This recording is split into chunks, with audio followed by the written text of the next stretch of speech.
Hello दोस्तों, स्वागत है हमारे YouTube चैनल न्यूज पल पल में आपका। तो करते हैं आज का वीडियो शुरू। ये तूफान जब अलीबाग से टकराया उस वक्त हवा की रफ्तार 93 किलोमीटर प्रति घंटे थी। तूफान के आते ही समंदर में ऊंची ऊंची आप सुबह से ही कई अलग अलग इलाकों में गए होंगे।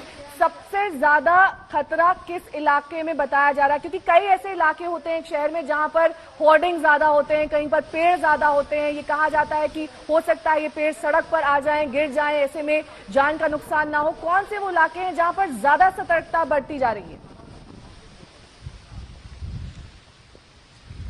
मुंबई के जो कोस्टल इलाके हैं, तटीय इलाके हैं और साथ ही साथ जो लो लाइन इलाके हैं वहां पर ज्यादा सतर्कता बरती गई है, क्योंकि मुंबई यहां पर तूफान आने के बाद 4 से 5 घंटे तक भारी बरसात का अंदेशा है, जिसके चलते लो लाइन एरियाज में पानी बढ़ सकता है अगर हाई टाइड रही तो। उसके साथ ही साथ अगर आप इस वक्त इस विंड की गति देखेंगे तो इससे अंदाजा लगा सकते हैं कि मुंबई का कोई भी इलाका सुरक्षित नहीं है। जहां पर भी पेड़ है, जहां पर भी ऐसी कोई चीजें हैं जो बाहर की तरफ है, इलेक्ट्रिक पोल्स हो या बाकी कोई कंस्ट्रक्शन का सामान हो, वो सारी चीजें इस वक्त उस तूफान के घेरे में है। क्योंकि जिस तरह की अभी हवाएं चलना शुरू हुई हैं, इसका अंदेशा पहले से ही दे दिया था, लेकिन अंदाजा लगा सकते हैं जो मेन रोड पर पेड़ गिरना शुरू हो चुके हैं। और मुंबई के और ऐसे कई इलाके हैं, कई गलियां हैं जहां पर ऐसे इंसिडेंट रिपोर्ट हो रहे हैं, जहां पर झाड़ गिरने के इंसिडेंट सामने आ रहे हैं। तो ये आप कह सकती हैं फिक्र की बात रहेगी। जब तक ये भारी हवाएं रुकती नहीं है तब तक अंदाजा नहीं लगा सकते कि मुंबई के किस इलाकों में इन हवाओं ने अपना प्रकोप दिखाया होगा।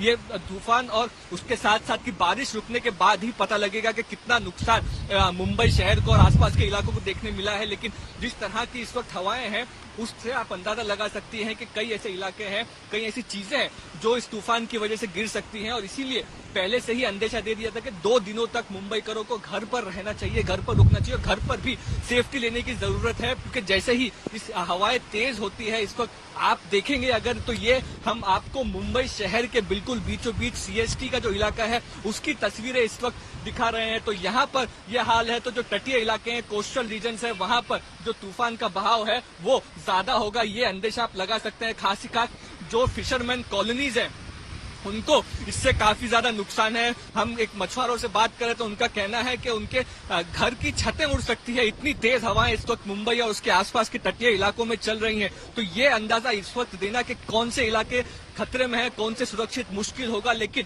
तूफान छटने के बाद ही ये अंदाजा लगाया जाएगा। लेकिन जिस तरह का अंदाजा मौसम विभाग की तरफ से दिया था, शायद वैसे विंड्स जो है वो इस वक्त मुंबई की तरफ आते दिख रहे हैं। उसकी शुरुआत ही यहाँ पर आप देखेंगे तो हो चुकी है। और ये जो हादसे जिनका पहले से अंदेशा जताया जा रहा था, जैसे पेड़ गिरना, वो शुरू हो चुके हैं।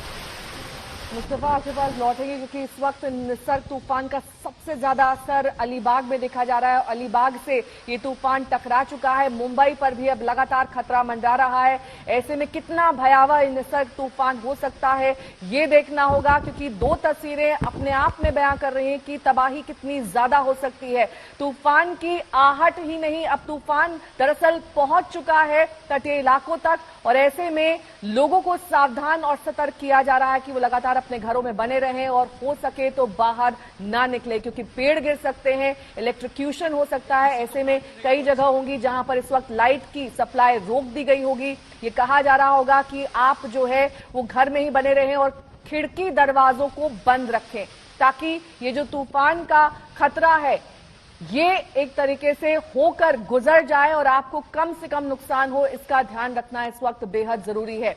पेड़ उखड़ चुके हैं, मकानों पर भी इसका असर पड़ रहा है। बीच वाली तस्वीर देखिए, किस तरीके से घास के तिनके की तरह ये छत उड़ रही है। जो टीन का शेड था वो उड़ रहा है। दरअसल हवा की गति इतनी ज्यादा है कि इस तरह की तस्वीरें अब से कुछ घंटे तक आम हो जाएंगी। जगह जगह से इस तरह की तस्वीरें आएंगी जहां पर पेड़ गिर गए होंगे, जहां पर पोल उखड़ जाएंगे, जहां आप ये देखेंगे कि अब किस तरीके से होर्डिंग्स गिर गए हैं। ऐसी ही तस्वीरें हमने पश्चिम बंगाल के कई इलाकों में देखी थी जब अम्फन तूफान वहां पर आया था। और ऐसी ही तस्वीर एक बार फिर से इस बार पश्चिमी तट को परेशान कर रही है। रत्नागिरी की तस्वीर देखिए, किस तरीके से ये भयावह तस्वीर डरा रही है, बता रही है कि तूफान का आवेग कितना ज्यादा है।